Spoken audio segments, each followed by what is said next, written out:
किसान साथी नमस्कार। किसान भाइयों, फसलों से वायरस और थ्रिप्स का आज हम मिनटों में सफाया करने वाले हैं। जी हाँ, ये कुछ मिनट का वीडियो देखने के बाद आप अपनी फसलों में वायरस को आने से रोक सकते हैं और थ्रिप्स को बहुत इफेक्टिवली कंट्रोल कर सकते हैं। थ्रिप्स आप सब जानते हैं कितनी बड़ी समस्या है। आज की डेट की बात करें तो किसानों की अगर सबसे बड़ी समस्या है फसलों के अंदर, वो है थ्रिप्स। थ्रिप्स आसानी से कंट्रोल नहीं होता है। प्याज के अंदर बात करें, थ्रिप्स का अटैक बहुत ज़्यादा होता है। मिर्ची के अंदर हमें थ्रिप्स का अटैक काफ़ी ज़्यादा देखने को मिलता है, जिसकी वजह से पत्तियां मुड़ने लग जाती हैं और आगे चलकर वायरस की समस्या देखने को मिलती है। और भी जो सब्जी वर्गीय फसलें हैं, सभी में थ्रिप्स का अटैक बहुत ज़्यादा देखने को मिलता है। तो आज की इस वीडियो में हम बात करेंगे कि थ्रिप्स को आप कैसे बहुत ही इफेक्टिव तरीके से कंट्रोल कर सकते हैं। कुछ ऐसे ताकतवर कीटनाशक के बारे में बताएंगे जो थ्रिप्स में बहुत अच्छे रिजल्ट देते हैं, और जानकारी भी इस बेस पे देंगे कि हमने उनके ट्रायल लिए हैं, हमने उनको रिजल्ट देखे हैं, यूज किया है, उसके बाद हमने इनके काफ़ी इफेक्टिव रिजल्ट पाए हैं। तो आप भी इनका यूज करके थ्रिप्स को कंट्रोल कर सकते हैं और वायरस को भी अपनी फसलों पर आने से रोक सकते हैं।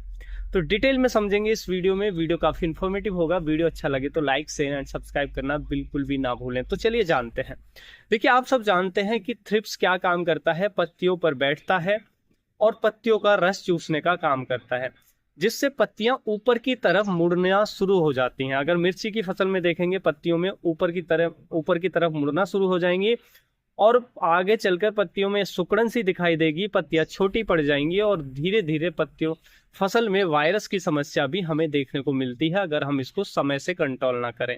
उसके साथ साथ हमें माइट्स की समस्या भी मिर्ची के अंदर देखने को मिलती है। माइट्स में उल्टा होता है कि पत्तियां नीचे की तरफ मुड़ती हैं। उसी तरीके से देखिए, अन्य फसलों में भी यही समस्या थ्रिप्स की बहुत ज्यादा देखने को मिलती है और थ्रिप्स को के कारण हमारी पूरी फसल बर्बाद हो जाती है।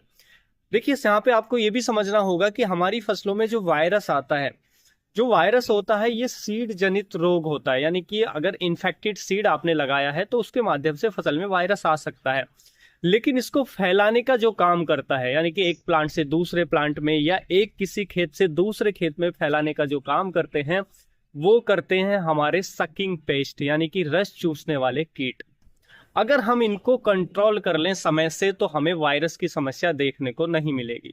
अगर ये कंट्रोल नहीं होते हैं तो निश्चित है कि हमारी फसल में वायरस भी आना तय है, और वायरस एक बार आ जाता है तो किसान की पूरी फसल बर्बाद हो जाती है। तो इसको, जो भी रस चूसक कीट है, उनको समय से कंट्रोल करना चाहिए। चाहे हम व्हाइट फ्लाई की बात करें, चाहे थ्रिप्स की बात करें, चाहे एफिड्स की बात करें, चाहे जेसिड्स की बात करें, कोई भी रस चूसक कीट हो, अगर वो लंबे समय तक हमारी फसलों पर उसका अटैक बना रहे तो वायरस आना तय होता है और फसल बर्बाद निश्चित होती है।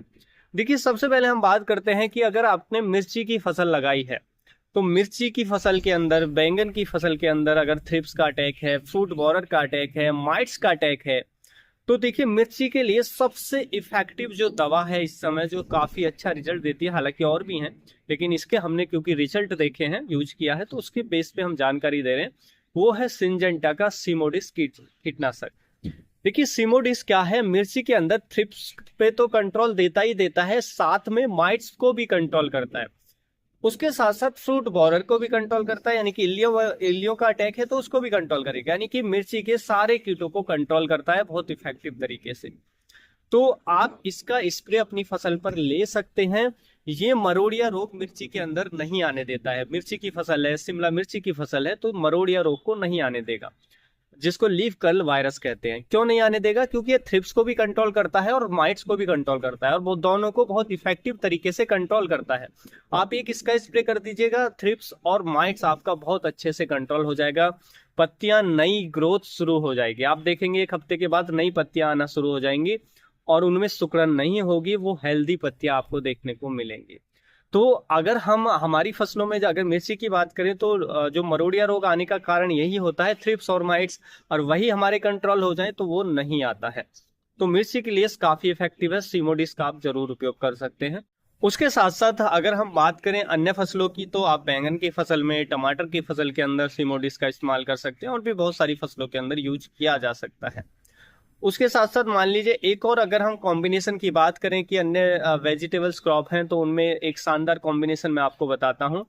एक आता है हमारा इंट्रापेट। बासप का, जो शायद अभी और नाम से आपको देखने को मिल रहा है, ये आप इमेज देख सकते हैं, इस नाम से अभी मार्केट में मिल रहा है। तो इसके अंदर क्लोरफेम्पियर टेक्निकल हमें देखने को मिलता है। ये एक तो ये आप ले लें, इसके साथ साथ या तो आप कॉन्फिडोर मिक्स कर लें, अगर थ्रिप्स को टारगेट करना है, एफिड्स को टारगेट करना है और जैसिड्स को टारगेट करना है तो आप कॉन्फिडोर मिक्स कर लें, इन दोनों का कॉम्बिनेशन लें। और यदि आपकी फसल पे व्हाइट फ्लाई का अटैक ज्यादा है तो आपको व्हाइट फ्लाई को भी टारगेट करना है, साथ में थ्रिप्स को भी, और व्हाइट फ्लाई का इन्फेक्शन ज्यादा है तो ऐसे में आप लेंगे पेगासस इंसेक्टिसाइड। पेगासस में डाइफेंथ्यूरॉन टेक्निकल देखने को मिलता है। तो आप क्या करेंगे, थ्रिप्स का अटैक है तो कॉन्फिडोर, नहीं तो पेगासस, इनमें से एक लेंगे। तो आप क्या करेंगे, इंट्रापिड और जो हमारा कॉन्फिडोर है उसका कॉम्बिनेशन करके अपनी फसलों पर स्प्रे करेंगे। कॉन्फिडोर की जो डोज रखनी है हमें, वो लगभग 0.8 ml पर लीटर हमें रखनी होगी। उसके साथ इंट्रापिड की जो भी रिकमेंडेड डोज है वो आप मिक्स करके अपनी फसलों पर स्प्रे कर दीजिएगा। बहुत इफेक्टिव कंट्रोल मिलेगा थ्रिप्स पे और आपका एफिड्स पे, यानी कि रस चूसक कीटों के साथ साथ यदि फल छेदक की समस्या है या माइट्स की समस्या है, रेड माइट को भी कंट्रोल करेगा ये कॉम्बिनेशन। और यदि आपको लग रहा है कि नहीं, व्हाइट फ्लाई को पहले टारगेट करना है, व्हाइट फ्लाई का इन्फेक्शन ज्यादा है, तो फिर आप पेगासस प्लस जो हमारा इंट्रापिड के नाम से या पायरेट के नाम से जो नया ब्रांड आप के नाम से मिल रहा है, इसको आप ले लें, जिसमें क्लोरफेम्पियर टेक्निकल होता है। तो पेगासस का और इसका दोनों का कॉम्बिनेशन करके आप स्प्रे कर दीजिएगा। व्हाइट फ्लाई के साथ साथ थ्रिप्स, अन्य रस चूसक कीट और उसके साथ साथ हमारा जो माइट्स है, रेड माइट, वो भी बहुत इफेक्टिवली कंट्रोल होंगे। यानी कि माइट्स, रस चूसने वाले कीट और बड़े कीट, सभी को टारगेट करेगा ये कॉम्बिनेशन, और बहुत ही शानदार एक कॉम्बिनेशन है। इसको आप फसलों पर ट्राई कर सकते हैं। लेकिन यहाँ पे आपको सावधानी रखनी है, जब भी ये दो टेक्निकल का कॉम्बिनेशन कर रहे हैं तो कुछ सावधानी रखें। देखिए, स्प्रे जब भी हमें अच्छा रिजल्ट देता है जब हमारी मिट्टी के अंदर मॉइस्चर प्राप्त हो। अगर मिट्टी के अंदर नमी प्रॉपर नहीं है और आपने स्प्रे कर दिया तो फिर रिजल्ट अच्छे नहीं मिलेंगे, क्योंकि जब मिट्टी हाई टेम्परेचर, वैसे है अभी तापमान हाई है, ऐसे में क्या है, मिट्टी ड्राई होती है तो पौधे से जो वाटर लॉस होता है, जो उनके स्टोमेटा है उसके जरिए पानी उड़ता है, एवोप्रेशन हम जिसको बोलते हैं, वो वायुमंडल में जाता है। लेकिन उस पानी को रोकने के लिए, क्योंकि जो पौधा है, पौधे को जमीन से पानी नहीं मिल रहा है, जमीन सूखी हुई है, लेकिन उसका पानी लगातार वाष्पीकरण हो रहा है, निकल रहा है, एवोपरेट हो रहा है। तो उसको रोकने के लिए, पौधा अपने आप को बचाने के लिए, क्योंकि पौधे में अगर पानी नहीं बचेगा पौधा कोलैप्स कर जाएगा, इसलिए अपने आप को बचाने के लिए स्टोमेटा को बंद कर लेता है। तो अगर जमीन आपकी सूखी होगी तो स्टोमेटा बंद रहेंगे। अब ऐसी स्थिति में अगर आप कोई भी स्प्रे करेंगे तो दवाई अंदर जाएगी ही नहीं, क्योंकि स्टोमेटा के माध्यम से, उन छिद्र के माध्यम से ही दवाई प्लांट में, पौधे में जाती है, लेकिन वो नहीं जाएगी। तो इसलिए जरूरी है कि मिट्टी में नमी रहे, मॉइस्चर रहे। मैं ये नहीं कहता जल भराव रहे, वो नहीं, पर्याप्त नमी रहनी चाहिए, मॉइस्चर रहना चाहिए, और हमेशा शाम के समय स्प्रे करना चाहिए। देखिए, दोपहर के समय स्प्रे करेंगे स्टोमेटा बंद रहेंगे, उस समय ज्यादा चांसेस है कि स्टोमेटा बंद रहेंगे। दूसरा, हनी भी ज्यादा एक्टिव रहती हैं। अगर आपकी फसल फ्लावरिंग स्टेज में है तो जो मधुमक्खी वगैरह वो ज्यादा एक्टिव रहती हैं, तो उनको नुकसान ज्यादा होता है। इसलिए बेस्ट टाइमिंग है शाम का समय, और दोपहर में वैसे भी हाई टेम्परेचर होता है, पौधा और स्ट्रेस में होता है, और दवाई के रिजल्ट भी ज्यादा हाई टेम्परेचर में हमें अच्छे नहीं मिलते हैं।